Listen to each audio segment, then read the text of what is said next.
ಆ ಹೆಣ್ಮಕ್ಳು ವಿತಿನ್ 25 ಸುಮಾರು 2 ಮಕ್ಕಳನ್ನ ಮಾಡ್ಕೊಂಡು ಮಕ್ಕಳಾಗ್ದಂಗೆ ಆಪರೇಷನ್ ಕೂಡ ಮಾಡಿಸ್ಕೊಳ್ಳೋ ಸಾಧ್ಯತೆ.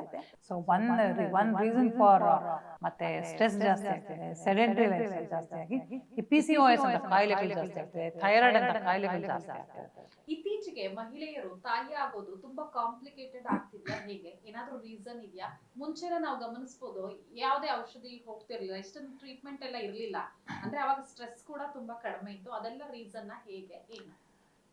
ಖಂಡಿತ ಈಗ ಏನಾಗ್ತಿದೆ ಅಂದರೆ ಅರ್ಬನೈಸೇಷನ್ ಅಂತ ಏನು ಹೇಳ್ತೀವಿ, ಇಲ್ಲ ಡೆವಲಪಿಂಗ್ ಕಂಟ್ರಿ ಥರ ನಾವು ಆಗಬೇಕು, ವೆಸ್ಟರ್ನ್ ವರ್ಲ್ಡ್ ಇನ್ಫ್ಲೂಯೆನ್ಸಿಂದ ನಮ್ಮ ಇಂಡಿಯಾನಲ್ಲಿ ಮೊದಲೆಲ್ಲನೂ 18 ಇಯರ್ಸ್ ಆದಮೇಲೆ ಮದುವೆ ಮಾಡಿಬಿಡೋರು, 20, 21, 22 ಇಯರ್ಸ್ಗೆ ಮದುವೆ ಆಗಿ ಆ ಹೆಣ್ಮಕ್ಳು ವಿತಿನ್ 25 ಸುಮಾರು 2 ಮಕ್ಕಳನ್ನ ಮಾಡಿಕೊಂಡು ಮಕ್ಕಳಾಗ್ದಂಗೆ ಆಪ್ರೇಷನ್ ಕೂಡ ಮಾಡಿಸ್ಕೊಳ್ಳೋ ಸಾಧ್ಯತೆ 20-30 ಇಯರ್ಸ್ ಮುಂಚೆ ಇತ್ತು.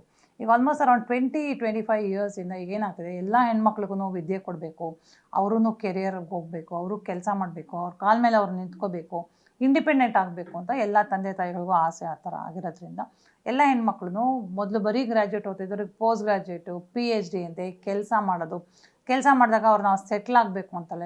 Settling is nothing but financial stability, ಆಮೇಲೆ ಅವರ ಪಾರ್ಟ್ನರ್ನ ಚೂಸ್ ಮಾಡ್ಕೊಳ್ಳೋ ಒಂದು ಸ್ವಾತಂತ್ರ್ಯ ಕೂಡ ಈಗ ಜಾಸ್ತಿ ಆಗ್ತಿರೋದ್ರಿಂದ ಅದಕ್ಕೂ ಸುಮಾರು ಟೈಮ್ ತೊಗೊಳೋದ್ರಿಂದಾಗಿ ಅವ್ರಿಗೆ ಮದುವೆನೇ ಲೇಟ್ ಆಗ್ತಾಯಿದೆ. So one reason for problem in conceiving ಅಂದರೆ ಒಂದು ಮದುವೆನೇ ಲೇಟ್ ಆಗ್ತದೆ. Average age of marriage is reducing compare to 20-30 years back in India, ಆಯಿತಾ.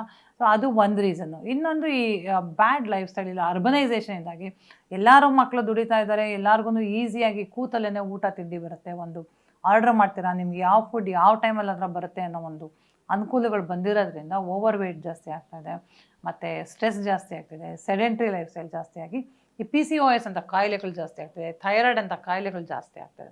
ಇವೆಲ್ಲ ಜಾಸ್ತಿ ಇರೋದ್ರಿಂದ ಕೂಡ ಇರೆಗ್ಯುಲರ್ ಸೈಕಲ್ಸ್ ಆಗಿ ಮಕ್ಕಳಾಗ ಕಷ್ಟ ಆಗ್ತಾಯಿದೆ.